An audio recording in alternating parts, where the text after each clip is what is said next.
Hello everybody and welcome to today's video. I want to talk about my low buy year because now 9 months are over, so that means 3/4 of the year, and I wanted to give you an update. What have I bought during the past 3 months?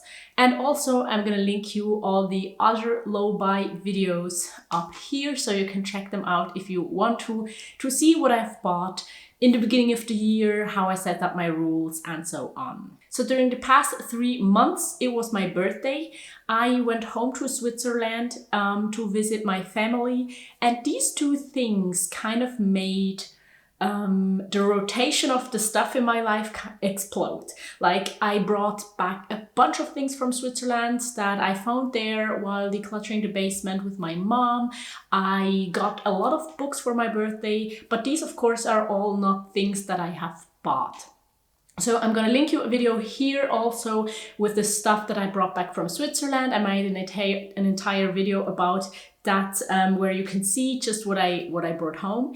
And another video I'm also gonna link you is the September in and out video, where I just share everything that has entered my life during that month and also everything that I have decluttered.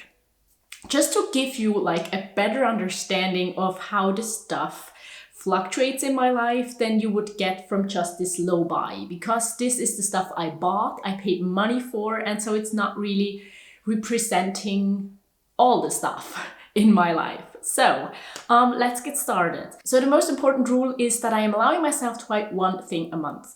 And the first thing that I bought, I think in July, yeah, that must have been July, is here it is an extra battery for my camera. I have my camera with just one battery, and especially when filming, I usually run out of battery at some point. And since I wanted to visit Switzerland and wanted to take a lot of like clips of the surroundings and things like that, I knew I needed an extra battery, especially because we would stay in our mountain cabin where electricity is there, but it's kind of difficult. It's solar powered, and we were several people, so it was kind of, yeah, I didn't know if I had access to electricity all the time in quantities I need to charge my camera. So I bought this extra battery and it has been great. It's just really helpful. And I do have to say this was quite expensive. I think it was about 60 euros. And I also want to buy a charger because now I need to charge it in my camera, and that will cost like, I don't know, maybe over 100 euros. It's very expensive and I don't really know why. I know why batteries are expensive, but yeah. So that's quite a lot of money, I think. And it's kind of a business expense. It's kind of, you know, I mostly use my camera for this YouTube channel. Yeah, but I'm glad I bought this battery. And now let's move on to like August. In August, I bought a knitting pattern. Now, I said in my last video that I decided to not count digital things. That knitting pattern was just 6 euros and something.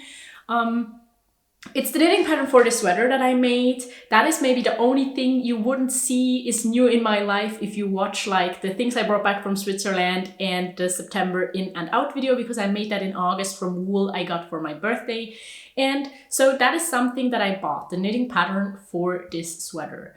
And then moving on to September, I actually bought another knitting pattern, again, from another pattern creator, but still about 6.5 euros.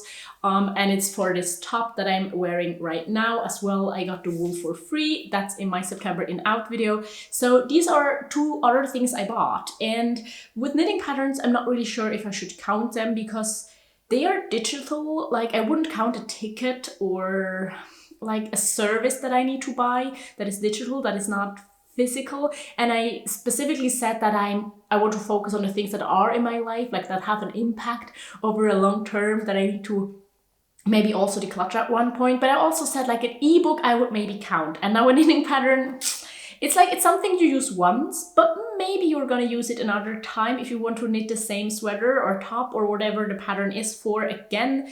So it's kind of a thing. It's not just a one-time necessity service or something you buy. So let me know what you think, if I should count knitting patterns or not. And then in September, I also bought something else, this time strictly for my business, and it's this huge hard drive. This is like G Technologies G drive, I don't know what, and it's an 18 terabyte hard drive. That it also cost 540 euros because I had a coupon code and because it was like from Western Digital, which is like kind of the brand over that brand over the other brand, I don't know. But it was rather inexpensive for this hard drive because I've seen you can buy that for a lot more money. So this is the last thing that I bought. It was very expensive, and it's just because, like, let's talk a little bit about data and storing. Oh, another thing before that. I got a bunch of cables, like this one, then I got the power cable because it's a huge hard drive, it needs power, it's not like these small external hard drives. And then I got a cable with like, I don't know, this seems to be US and this seems to be something else.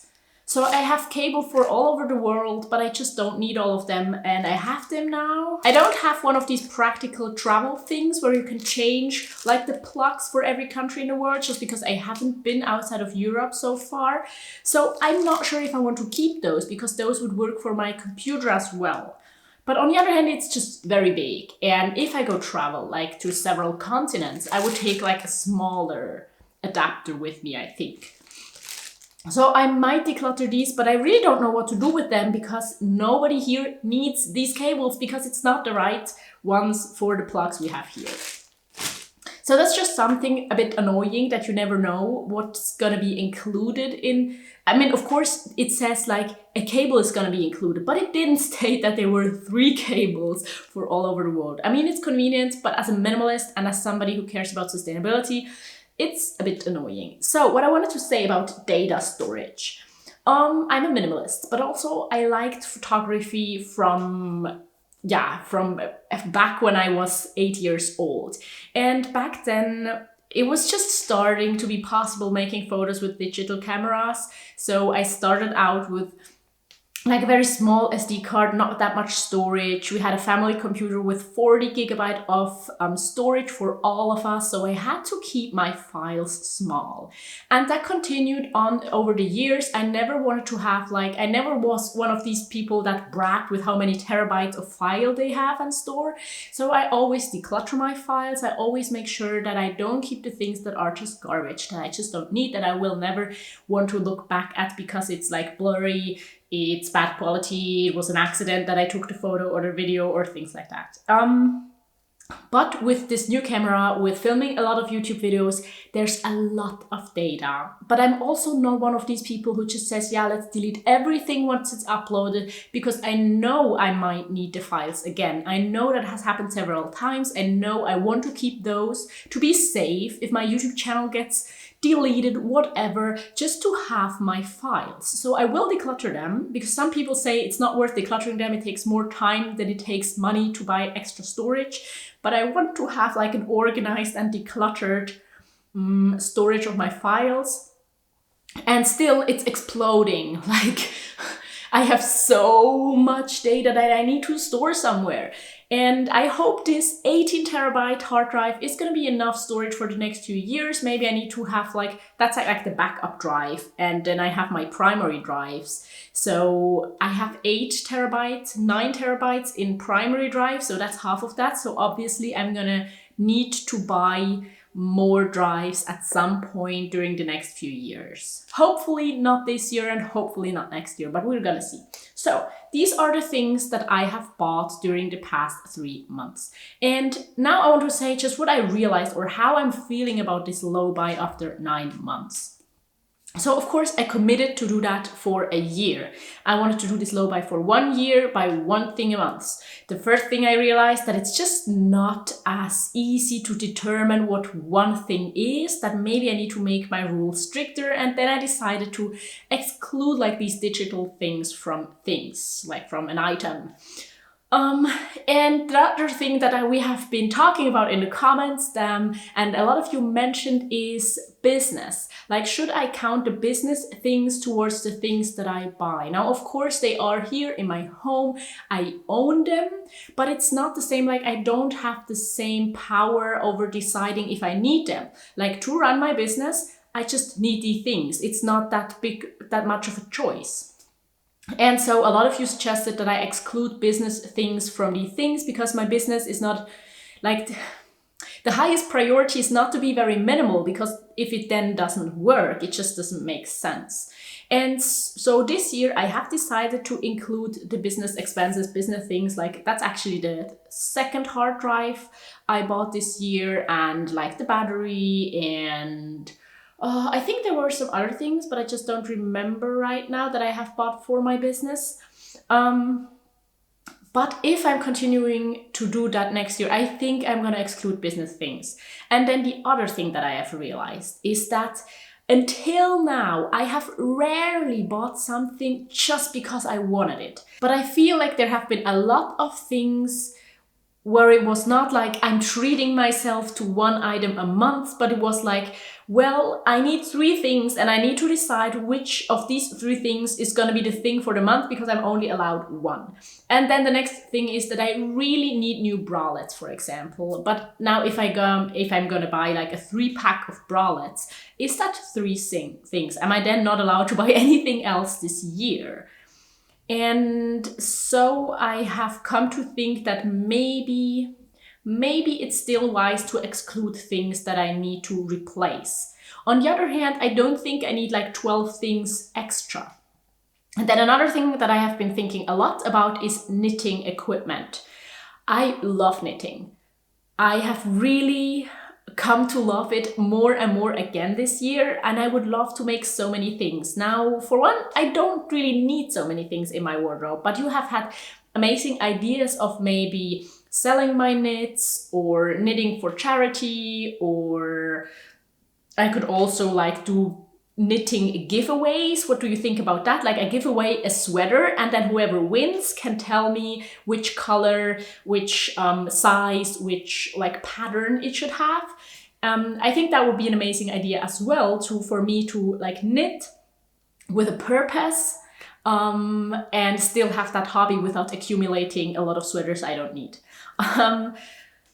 But for knitting, I would need some equipment, like some additional needles. I would need wool. I would need there are a few things that would make sense. But if I buy like the kit of things I need, like just a few things that I need, that would maybe be 10 items.